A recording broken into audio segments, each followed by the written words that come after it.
Saudara-saudara kekasih dalam Tuhan Yesus Kristus, selamat malam, Shalom.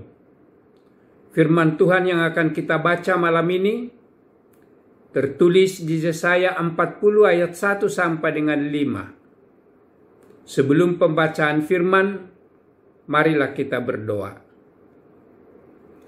Terima kasih Tuhan, malam ini kami boleh bersekutu untuk mendengarkan sebahagian dari firman-Mu. Biarlah damai sejahtera yang melampaui segala akal menerangi hati dan pikiran kami untuk mendengar dan memahami firman-Mu itu. Berikan Roh Kudus yang memimpin hamba-Mu untuk menyampaikan isi hati-Mu. Dalam nama anak Yesus Kristus kami berdoa. Amin. Firman Tuhan yang akan kita baca malam ini tertulis di Yesaya 40 ayat 1 sampai dengan 5. Demikian firman Tuhan. Hiburkanlah umatku, demikian firman Allah-Mu. Tenangkanlah hati Yerusalem dan serukanlah kepadanya bahwa perhambaannya sudah berakhir, bahwa kesalahannya telah diampuni, sebab ia telah menerima hukuman dari tangan Tuhan 2 kali lipat karena segala dosanya. Ada suara yang berseru-seru, persiapkanlah di padang gurun jalan untuk Tuhan. Luruskanlah di padang belantara jalan raya bagi Allah kita. Setiap lembah harus ditutup dan setiap gunung dan bukit diratakan. Tanah yang berbukit-bukit harus menjadi tanah yang rata dan tanah yang berkeluk-keluk menjadi dataran. Maka kemuliaan Tuhan akan dinyatakan dan seluruh umat manusia akan melihatnya bersama-sama. Sungguh Tuhan sendiri telah mengatakannya. Kita beri judul, Tuhan menghibur umatnya. Nubuatan Yeremia ini ditujukan kepada dua sasaran. Pertama, kepada bangsa Israel yang menderita dalam perhambaan di Babel. Yang kedua, kepada umat manusia yang sedang diperhamba dosa, sampai lahirnya Yesus sebagai manusia untuk menebus orang-orang berdosa. Yang pertama, bangsa Israel sudah hampir 70 tahun menderita dalam pembuangan di Babel. Jeritan penderitaan bangsa Israel itu terdengar juga oleh Tuhan. Tuhan merasa iba dan melalui Yesaya, Tuhan menyampaikan janji penghiburan bahwa umatnya akan dilepaskan dari penderitaan perhambaan dan akan dibawa kembali ke Yerusalem. Karena kasih setia Tuhan, dosa pemberontakan mereka diampuni. Mereka dibawa kembali ke Yerusalem bukan karena sudah melakukan segala yang baik di hadapan Tuhan, akan tetapi hanya karena kasih setia Tuhan melihat penderitaan mereka. Pada saat Raja Kores memerintah, dia mempersilahkan semua bangsa Israel kembali ke Yerusalem dan bahkan ikut membangun kembali bait suci Allah.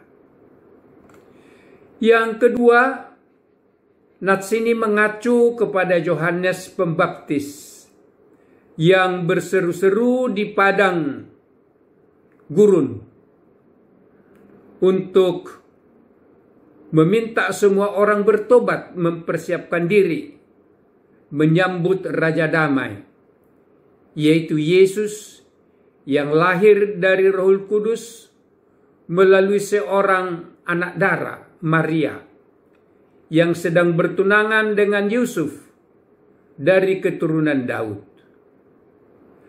Demikian juga semua umat manusia telah menderita karena terbelenggu oleh dosa-dosa mereka. Tidak ada yang mampu keluar dari belenggu dosanya itu dengan mengandalkan kekuatan sendiri.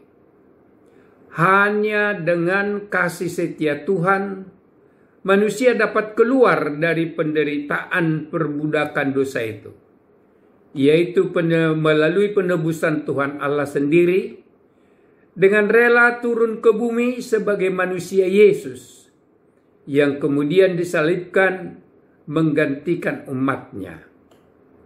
Sebab di dalam Dia dan oleh darahnya kita beroleh penebusan, yaitu pengampunan dosa menurut kekayaan kasih setianya.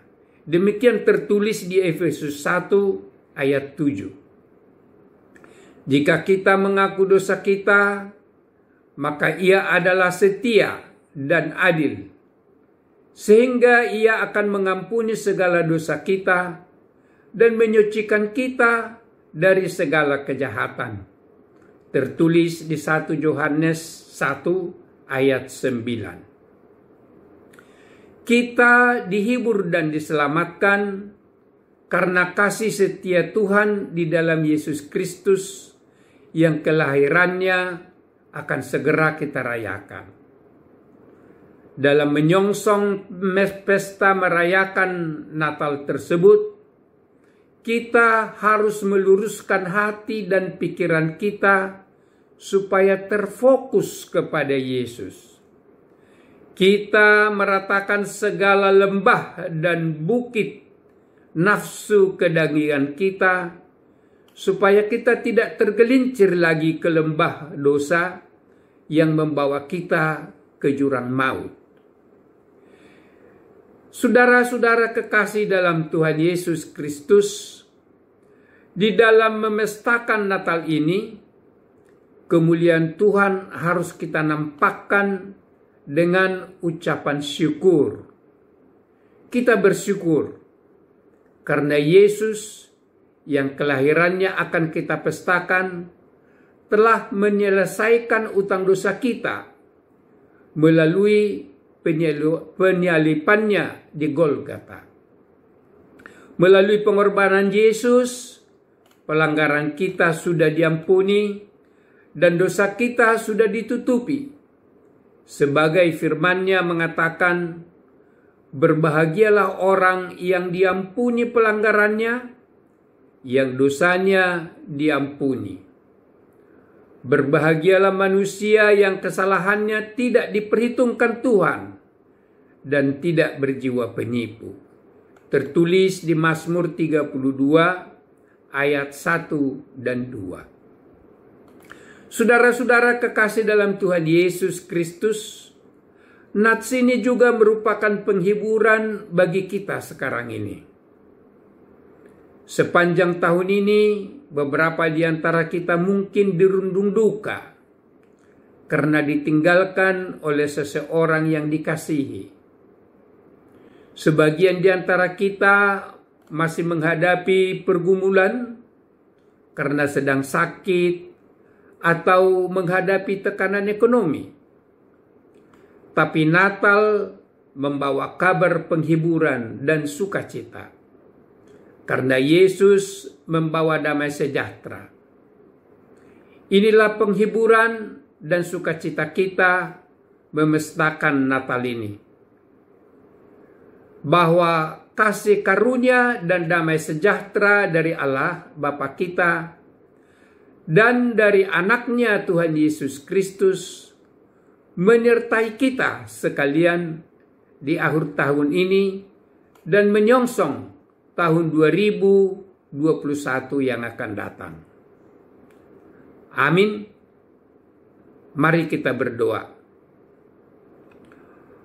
Terima kasih Tuhan atas kasih setiamu menghibur dan menyelamatkan kami melalui pengorbanan Yesus di kayu salib. Kami terhibur dengan kelahirannya yang akan kami pestakan pada saat ini. Biarlah damai sejahtera yang dibawa oleh Tuhan Yesus menyertai kami di dalam mengakhiri tahun 2020 ini dan menyongsong tahun 2021 yang akan datang. Demi anak-Mu Tuhan Yesus Kristus Juru Selamat kami. Amin.